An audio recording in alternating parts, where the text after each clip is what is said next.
Hello and welcome to Chess with Simon. I'm Simon. A bad thing has happened. In fact, two bad things have happened. I managed to time out two of these beautiful games. So firstly, the game with Gary, this England Gambit. You see this a lot in Bullet and Blitz, and it was nice to play it in Correspondence because you really get to understand the theory. This will really help me in the future. So takes. We're threatening this fork. Actually, that wasn't the line. On this occasion, the bishop, that was a variation. The bishop backs up to defend c7. The rook hits the bishop. Bishop exchanges itself. Now the king defends. And then I think at this point, I had a choice between pawn e4 and knight g5. I played pawn e4. So it's all very sharp from here. But basically, it's an interesting line because it's so complex. Let's look at one variation, which I think is in the database. So queen takes a2.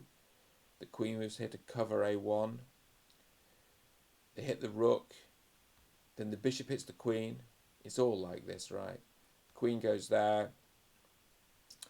Rook c5. b6 hits the rook. So it's really complicated. But in this line, certainly white is theoretically better. But finding your way through it. I mean, the best white move here is to castle, because basically you're trapping the queen. I mean, the mind boggles, right? So it's a fascinating line. I'm sorry for timing it out. It's a weird thing because actually a number of people have timed out against me when they were doing better. So maybe there's some kind of weird justice. But also, just like, don't time out your games, Terrington. Come on, pull yourself together. The second one is this one, which again we were better in. It was a really interesting. It started off as a bishop b5 check.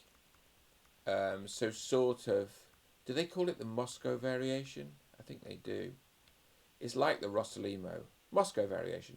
If you put the knight in the way on c6, it is the Rossolimo. But this line is very solid and sensible. But we played queen e2, which is not normal for me. I usually play like rook e1 and c3 and d4.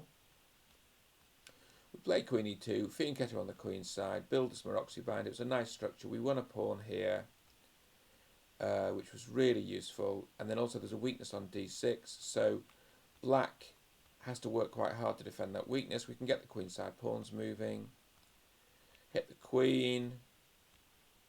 I think this creates a weakness on d5. It's not great. Hit the bishop. Bishop's d8 is not the best square for the bishop.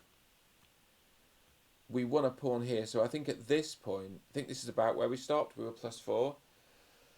So doing okay here. So the lesson is simple. Firstly, thank you both for playing such interesting moves. The second thing is, keep an eye on your time.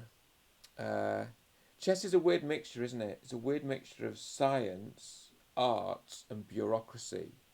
It's the kind of science of analysis. It's the arts of beauty, but then it's just the bureaucracy of like, making sure you're just consistent and you check your games and you do all that kind of stuff. And particularly since I'm putting it on the internet, I should be checking the games. But, you know, life's been a bit fraught recently. Look after yourself. See you soon.